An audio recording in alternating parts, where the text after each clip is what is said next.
Ya, sigamos. Estamos en el segundo requisito de la responsabilidad extracontractual, que es la imputabilidad. Todavía estamos en ese requisito.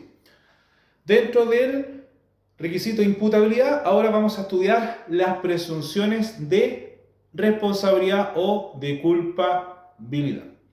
Por regla general, la culpa en materia extracontractual debe ser probada, pero en muchas veces le acarrea un perjuicio a la víctima.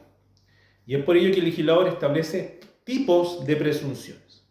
Y acá tenemos presunciones por el hecho propio, número 1, 2, presunciones por el hecho ajeno y 3, presunciones por el hecho de las cosas. Vamos con las presunciones por el hecho propio. Presunciones por el hecho propio. Y estas están en el artículo 2329, que señala que, cito textual, dice: por regla general, todo daño que puede imputarse a malicia o negligencia de otra persona deberá ser reparada por él.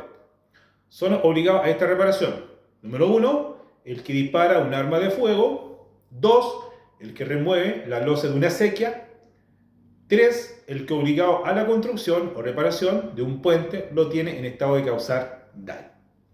Estas son presunciones por el hecho propio. En doctrina se discutió acerca de la taxatividad. Uno sostiene que es taxativa porque no hay más casos que los que señala el artículo 2329. No obstante esto, hay otro sector de la doctrina que señala que no es taxativa. ¿Por qué? Y se cuelgan señalando en la expresión especialmente, dando a entender que hay otros casos de responsabilidad, presunciones por el hecho propio.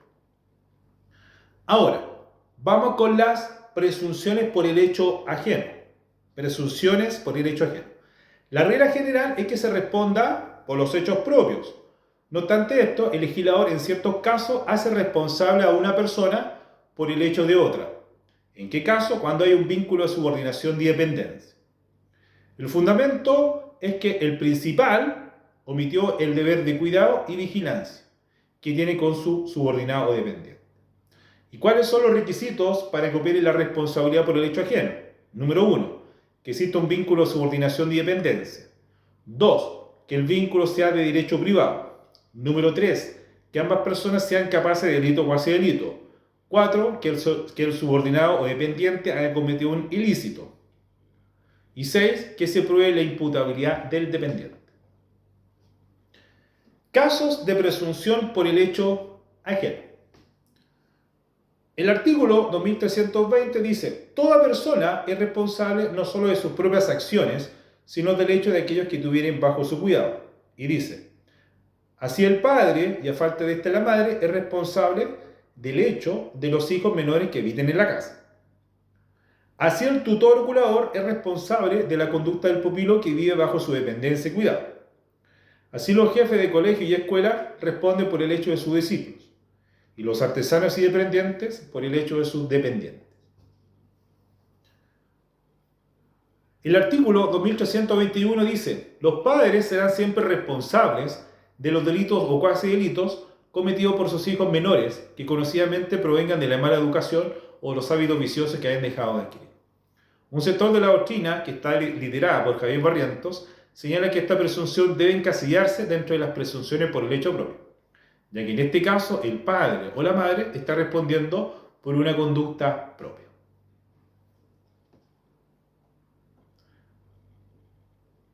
Y esta es una presunción de derecho, la del 2321. Y luego dice: a falta de este el padre y a falta de esta la madre es responsable del hecho de los hijos menores.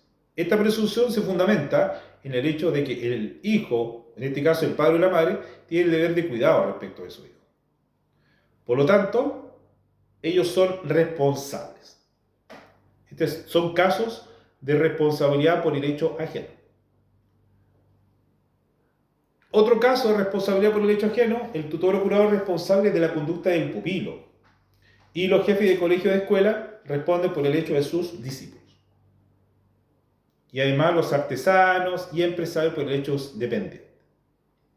Esas son las presunciones por el hecho ajeno.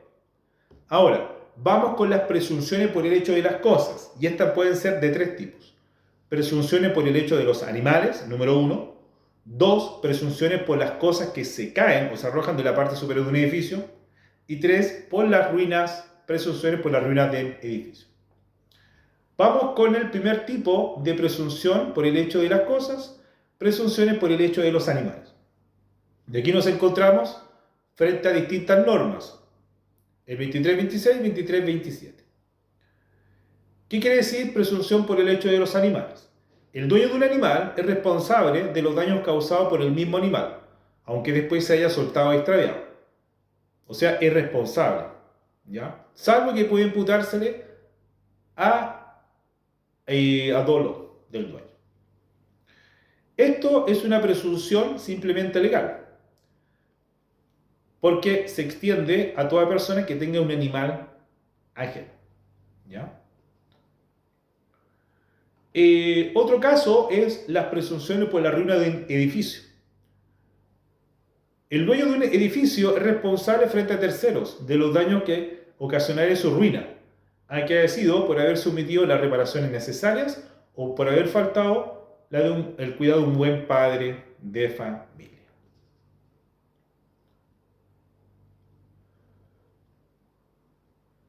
Y presunciones de las cosas que se caen de la parte superior de un edificio. Dice el 23-28. El daño causado por una cosa que se cae o se arroja de la parte superior de un edificio es imputable a todas las personas que habiten en la misma parte del edificio. La indemnización se dividirá entre ellas, a menos que se pruebe que el hecho se debe a culpa o mala intención exclusivamente, en cuyo caso será responsable esta sola. Este artículo es de importancia ya que hay una excepción. Y recordemos que por regla general, las personas que cometen un ilícito responden en forma solidaria. Pero en este caso se trata de una presunción simplemente legal. Porque dice, es imputable a todas las personas que eviten en la misma parte superior. Y la indemnización se divide entre ellas.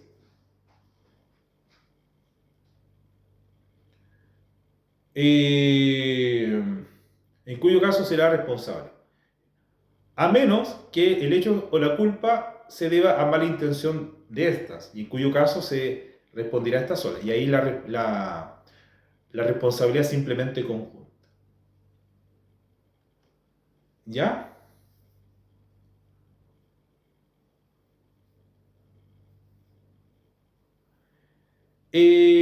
Cláusulas eximentes de responsabilidad. Y acá tenemos que estudiar además la acción popular, derivado de la ruina de un edificio. El 23-28 nos habla de la acción popular. Y dice, si alguna cosa que la parte superior de un edificio o otro paraje elevado amenace que haya daño, podrá ser obligado a removerla el dueño del edificio o del sitio, o su inquilino, o la persona a quien perteneciere la cosa o que se sirviere de él. En cuanto a las cláusulas de eximente de responsabilidad, tenemos, según el profesor Alessandri, se ha señalado que el autor de derecho ilícito no está obligado a indemnizar cuando, a pesar de haber causado el daño, la conducta no es antijurídica. Y aquí hablamos porque no hay dolo ni culpa, o sea, hay ausencia de dolo o culpa y hay cláusulas de irresponsabilidad. ¿Qué son las cláusulas de irresponsabilidad?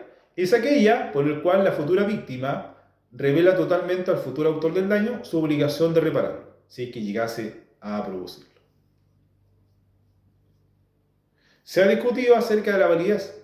Pablo Rodríguez le niega valor, debido a que según él sería una condonación del dolo futuro. Alessandra dice lo contrario, que no están prohibidas por ley. ¿Ya? Acá salimos del segundo requisito de la responsabilidad extracontractual. Ahora vamos con el tercero, que es la existencia del daño. Existencia del daño. Tercer requisito de la responsabilidad extracontractual. ¿Qué entendemos por daño? El daño, como concepto, podemos definirlo como todo detrimento, menoscabo o lesión que es ocasionado a una persona o en sus bienes, a consecuencia de la ejecución de un hecho ilícito causado con dolo o culpa. ¿Cuáles son los requisitos del daño? Número 1, debe ser ocasionado por una persona distinta al ofendido. Número 1. 2, debe ser anormal. 3, debe afectar un interés lícito de la víctima. 4, debe ser cierto. 5, debe ser directo. Y 6, no debe haber sido reparado. En materia extracontractual no hay duda que se indemniza el daño moral, al tenor del 23-29. Todo daño debe ser reparado. ¿Qué entendemos por daño moral? Daño moral podemos entender como todo menoscabo o lesión que sufre una persona en su espíritu, psiquis o sus sentimientos. Daño moral es todo menoscabo o lesión que sufre una persona en su espíritu, psiquis o sentimientos.